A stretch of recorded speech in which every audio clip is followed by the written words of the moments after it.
It started like any other late-night show. The crowd clapped, the music played, and Denzel Washington walked onto the stage, calm, smiling, every bit the legend. The host joked, played a few clips from Denzel's latest film, and the room was full of laughter. But behind Denzel's smile, something felt distant.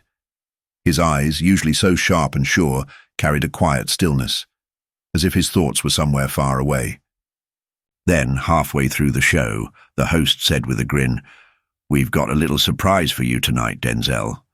A live call from someone very far away." The screen behind them lit up. A flag appeared. Burkina Faso. The crowd murmured, unsure of what was happening, and then came the voice, calm, respectful, steady. "Good evening, Mr. Washington. This is Ibrahim Traoré, President of the Transition of Burkina Faso." Denzel froze. The audience went quiet, completely still. You could hear his breath catch in the silence. No one knew what was coming. The president continued, his English soft, touched with French. "You don't know me, Mr. Washington, but when I was 14, just a barefoot boy in Burkina Faso, I saw you in glory. I saw a black man, strong, proud, not begging, not afraid, crying for justice." Denzel blinked fast, trying to stay composed. "That night," Traoré went on, "I told my mother, one day I'll fight for people too, like him." The host was speechless. Denzel covered his mouth, eyes glassy. "I stood up for my people years later," the president said, "not because I had no fear, but because I had seen what courage looked like in you." And in that moment, the entire room fell into a silence deeper than anything live television had ever seen. Denzel's hands shook, and tears began to fall. Denzel slowly lowered his hand, his eyes wet and red. "You're telling me I helped shape a president?" Ibrahim Traoré didn't miss a beat. "No, sir. You helped shape a man who refused to kneel to injustice." A single tear slid down Denzel's cheek. "Thank you, my brother," he said softly. The audience gasped, quiet, stunned. But what the president said next took the moment to another level. Denzel leaned closer to the screen. Even the host sat frozen, wide-eyed. Then Ibrahim spoke, again, steady and sincere. "Today I speak not just as a president, but as a man who owes a debt. And in Burkina Faso, when someone saves your soul, we don't forget." Denzel shook his head, humbled. "No, please, I didn't." But Traoré interrupted gently, "Mr. Washington, I'm officially inviting you to Ouagadougou, to be honored. But more than that, I want to name a leadership school after you, a place where our children will learn to stand tall, the way I learned by watching you." Gasps again, a stunned wow from the host. Denzel's voice cracked. "Mr. President, I don't deserve that." Traoré smiled. "That's exactly why you do." The screen went black. The call ended. And in front of millions live on television, Denzel Washington buried his face in his hands and sobbed. Not out of sadness, but because in that moment he realized one life really can echo across oceans and generations. But this wasn't the end. It was just the beginning. Within 24 hours, Denzel was packing a bag, not for a film set, for something that felt much bigger. Burkina Faso was calling, and what was waiting there would shake the world. He didn't sleep that night. Ibrahim's words kept looping in his head. Long after the cameras stopped, his eyes stayed red. By morning, the world had caught on. Social media exploded. Denzel in Burkina Faso was trending in over 20 countries. Fans, journalists, even world leaders called it the most powerful TV moment in years. But while the world was reacting, Denzel was quietly getting ready. No entourage. No flashing lights. Just him. A small backpack. And a heart full of something he couldn't quite name. As the plane took off, he stared out the window and whispered to himself, "I don't know what I'm walking into, but I know I have to go." Back in Ouagadougou, President Traoré stood at the palace window, watching the runway far in the distance. One of his aides asked, "Should we prepare the press?" He shook his head. No cameras, no speeches, just truth. Something powerful was about to unfold. Neither of them knew. In just 48 hours they would cry again, this time together. When Denzel's flight landed, there were no paparazzi, no red carpet, just silence. A black SUV waited on the tarmac. One man stood beside it, dressed plainly. No medals, no fanfare. It was him, President Ibrahim Traoré. Denzel stepped out slowly. Their eyes met, and in that moment, no words were needed. They embraced, not as a movie star and a head of state, but as two men whose lives had somehow found each other across continents. "I'm honored you came," Ibrahim said. Denzel smiled gently. "I didn't come as a star. I came as a brother." The SUV pulled away, driving down the dusty roads, past everyday neighborhoods. Something real was happening, and the world hadn't seen anything yet. Children ran barefoot through the market streets, laughing, waving as the black SUV passed. Before they had no idea who was inside. Eventually the car pulled up to a modest clay and tin house, sun-baked, quiet, unguarded. "This was my home," Ibrahim said softly. He opened the door. No security, no luxury, just silence. A woven mat on the floor, faded photographs on the wall. Denzel stepped inside, moved by the simplicity. Then Traoré handed him a wrinkled picture. In it, a small boy clutched the hand of an older woman. "She raised me," Ibrahim said. "My parents worked every hour of the day. She fed me, bathed me, told me stories about strength." Then, almost a whisper, "She's still alive." They got back in the car and drove another hour. Winding dirt roads, villages rolled by. Denzel stared at the photo. The woman had a wide smile, kind eyes, and a quiet strength that only comes with time. "Where is she now?" Denzel asked. Ibrahim's jaw tightened. "She still works, cleaning classrooms in a rural school." Denzel turned to him, stunned. "At her age, she's 85. The president nodded. "She never asked for help. She always said, 'God gave me legs. I'll use them till he takes them.'" When they arrived, the school was old but full of life. Kids ran barefoot, laughing, drawing shapes in the dust with sticks. Then she appeared, bent with age, broom in hand, but proud, still proud. Denzel froze. It was her, the woman from the photo. Ibrahim walked toward her. She looked up. For a moment, the years melted away. "Ibrahim," she whispered, tears forming. He ran into her arms. "Maman Hawa." They wept. Then Denzel stepped forward quietly. She looked at him, eyes wide. You're him," she said, gently placing her hand on his face. And in that tiny courtyard in Burkina Faso, time stopped. 3 lives, 3 stories, 1 sacred moment. But what happened next would ripple across the nation. Under the shade of an old baobab tree near the school, the 3 of them sat.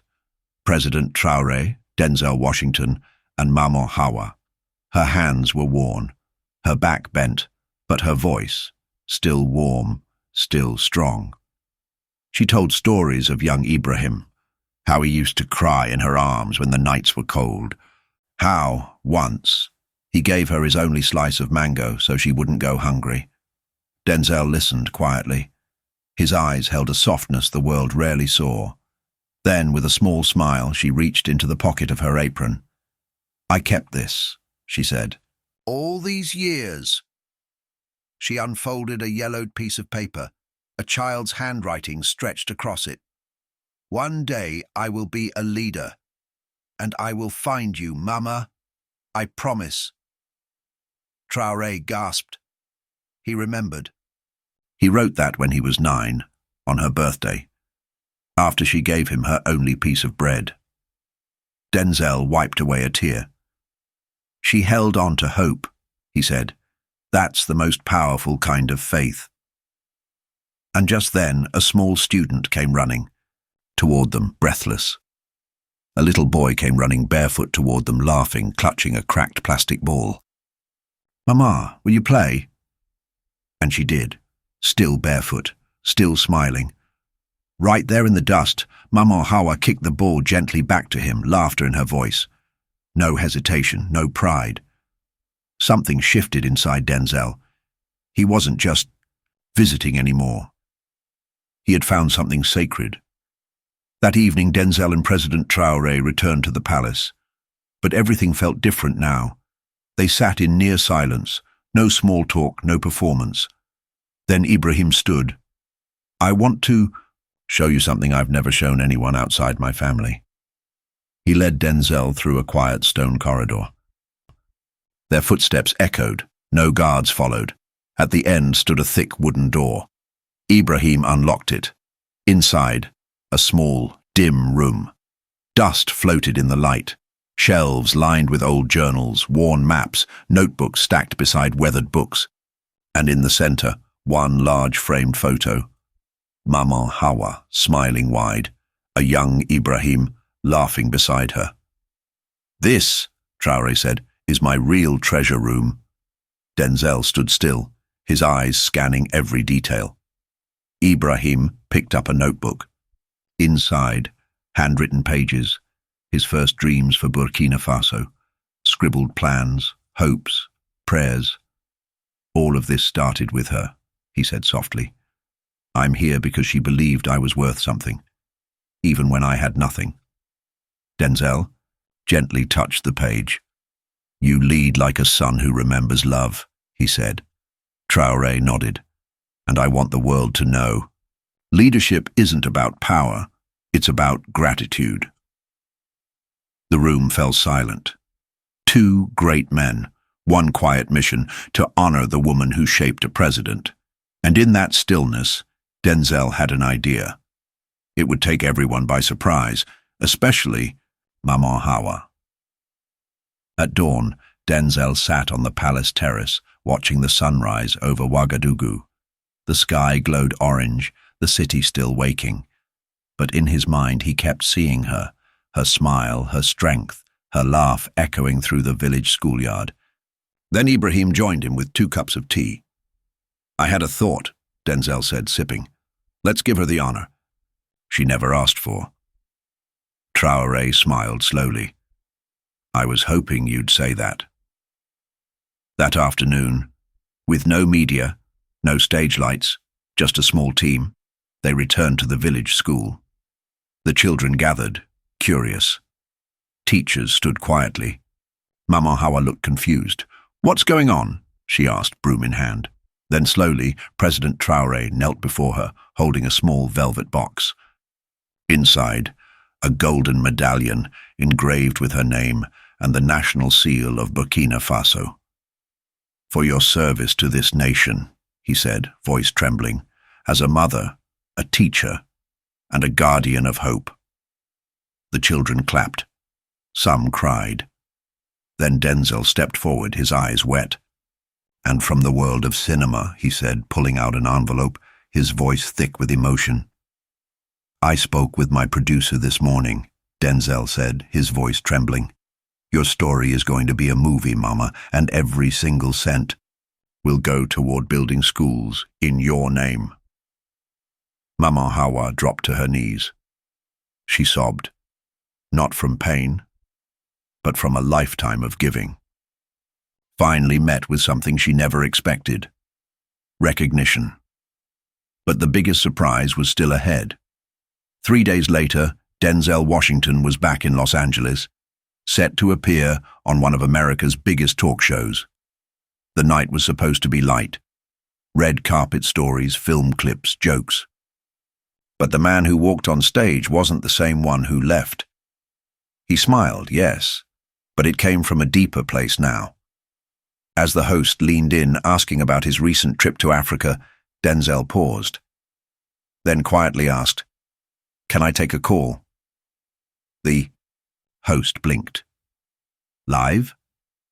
Denzel nodded. The crew scrambled, confused, but within seconds, the screen behind them flickered to life. And there he was, President Ibrahim Traoré, live from Burkina Faso. The studio fell silent.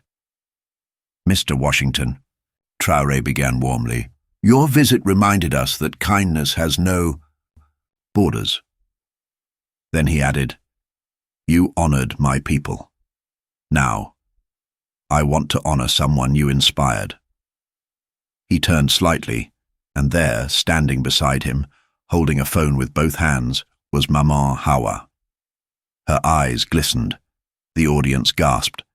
Denzel's hand shook. And then Traoré spoke again. "You reminded the world that even those with the loudest voices must sometimes stop to listen." Then softly, Maman Hawa whispered in broken English, "Thank you, my son." Denzel dropped his head and wept, right there, on live television, and he wasn't alone. Around the world, millions of viewers cried with him. Within minutes, the moment went viral. This wasn't about movies anymore. It was about something deeper. Twitter exploded. Maman Hawa, just president of hearts. Denzel breaks, silence from Paris to Johannesburg, Tokyo to Atlanta. People began posting photos and stories of the women who raised them, protected them, shaped them. An old photo of Traoré hugging Maman Hawa in her clay kitchen became a global symbol of love and humility. News outlets paused political coverage just to show the clip. CNN called it the most human thing ever broadcast live. But then, something even more powerful happened.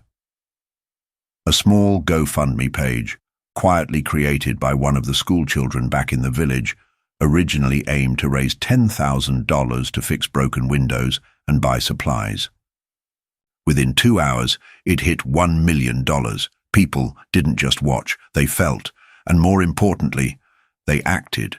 In a world divided by noise and fear, the story of a soldier's promise, a mother's faith, and a quiet actor who listened was doing something rare. It was healing. A promise, a mother's love, an actor's tears. That's what brought strangers together, across countries, across languages. But while the world watched in awe, Maman Hawa was fading.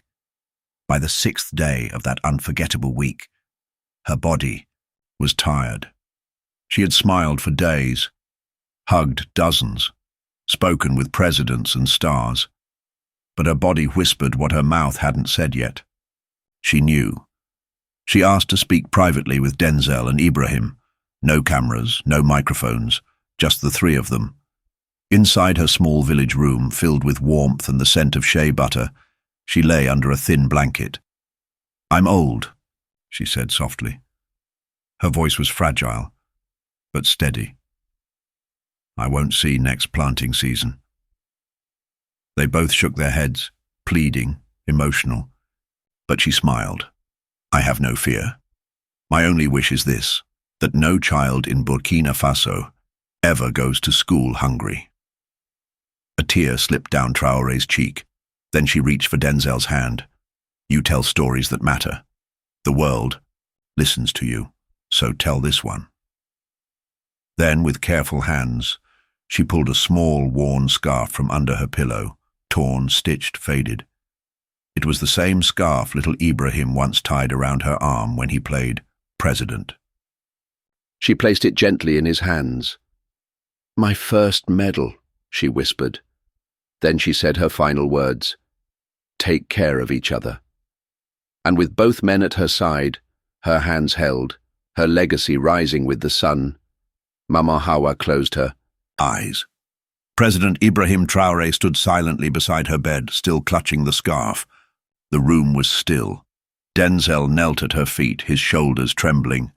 Then Ibrahim spoke, his voice raw. She gave me everything when I had nothing. Now I must give everything back. He held up the scarf like a symbol of royalty. We will build something in her name, a school, a garden, a future. Denzel looked up, eyes swollen. Yes, we will. I'll help. Outside, the village had already gathered. Somehow they knew. Traoré stepped out, raised the scarf high and said, "Mama has gone to rest, but her spirit will feed generations." The crowd wept.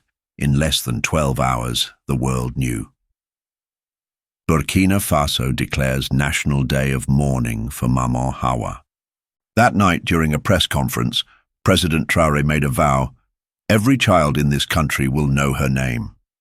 And Denzel?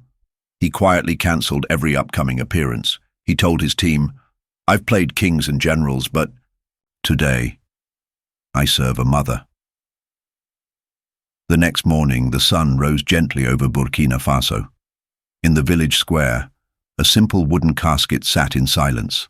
No gold, no velvet, just flowers, just love.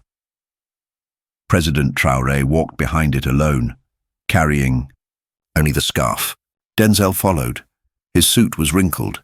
His eyes were red. They didn't speak. They didn't need to. Leaders from around the world sent messages, but what reached deepest was a small boy from Niger, barefoot, who had walked 2 days to bring a letter that read, "Thank you for raising our president." As the casket was lowered, the village sang. Children cried. Elders clutched their chests. A single bird landed on the grave and didn't move. Then, something no one expected. Denzel stepped forward. He reached into his pocket, pulled out a necklace. It had belonged to his father. "She reminds me of him," he whispered. "Strong, quiet, never asked for anything." He placed it gently on the grave. "Goodbye, Mama." Even the cameras stopped filming. Some moments are too sacred for screens. That night, President Ibrahim Traoré and Denzel Washington sat on a straw mat beneath the stars. A small fire cracked between them. Neither said much. They had just buried the woman who had shaped both of their lives, one with her hands, the other with her spirit.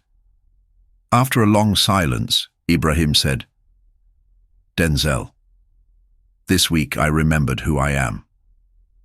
Denzel nodded, eyes still full. "Me too." And in the quiet night, 2 men made a pact, not one written in ink or stone, but in the soil of a village that raised a president, and the heart of a woman who raised the world. It wasn't written in ink. It was sealed in pain, in gratitude, and in hope. Within hours of Maman Hawa's funeral, something beautiful began. The Mama Hawa Foundation, a joint effort to provide food, education, and emotional healing to children across rural Burkina Faso and beyond. And Denzel, he pledged his entire salary from his next film to the cause. But the most powerful part wasn't the money. It was a short video Denzel released before flying home. He looked straight into the camera, no makeup, no lights, and said, "If one woman in a small village can raise a future president and change the heart of a Hollywood actor, then what are we waiting for?" It hit 100 million views in 24 hours, and the world held its breath. 3 days after the funeral, Denzel returned to the US quietly. No press, no attention, no entourage. But a long-scheduled interview on national television was still on the calendar, and the producers insisted it go forward. Denzel agreed, on one condition: let me speak from my heart. No script. The set was bright. The audience expected movie talk, maybe a laugh or two. But when the host asked, "Denzel, you've traveled the world. What's one moment that changed your soul?" Denzel didn't answer right away. He simply reached into his coat pocket and pulled out the scarf. He leaned into the mic. "President Ibrahim Traoré called me, and I couldn't breathe. He reminded me that greatness isn't found in awards. It's found in mothers who wash your wounds, and in presidents who remember them. The host blinked, confused. And what did he say exactly? Denzel's eyes filled. He picked up his phone and hit play. The room fell still as President Traoré's voice echoed across the studio. Thank you for honoring a woman the world forgot, but who made a man the world will remember. And that's when Denzel broke down, live, on air, clutching the scarf, weeping, silently. Across the world, people paused. Dinner tables went quiet. Newsrooms froze. Phones buzzed with one clip. Denzel Washington sobbing as he played a president's voice, thanking a forgotten mother. It became the most shared video of the year. Comments poured in. I've never cried this hard over a stranger's love. Calling my mom. Right now. Who is Ibrahim Traoré? Because the world needs more leaders like him. In Africa, stories of forgotten mothers began to surface. In the US, youth groups held candlelight vigils in honor of Mama Hawa. But back in Burkina Faso, something even more unexpected happened. Children in villages began writing letters, not to Santa, not to celebrities, but to President Traoré. One letter simply said, "If I work hard like you, will I also make my mother proud?" Denzel stayed quiet for a while after the interview. Then the next morning, he posted one photo to Instagram, a single tree in Burkina Faso. No hashtags, no filters, no PR. The caption read, "She watered roots that now hold up nations." And the world watched, and the world wept. Exactly 1 week after the surprise phone call that started it all, a statue was quietly unveiled in Ouagadougou. It wasn't of a king, not a general, not even a president. It was a woman, holding a child's hand, wrapped in a familiar scarf.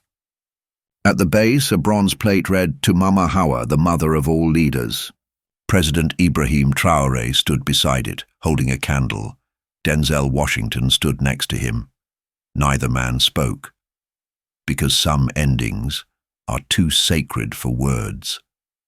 That night, as the wind swept gently through the city, villagers said they could feel her spirit in the breeze, brushing softly against their cheeks. And in Hollywood, Denzel made one final gesture.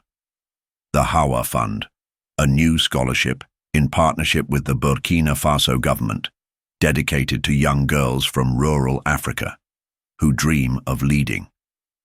The press begged him for a quote. He gave, "Just one. Some phone calls change your schedule. This one changed my soul."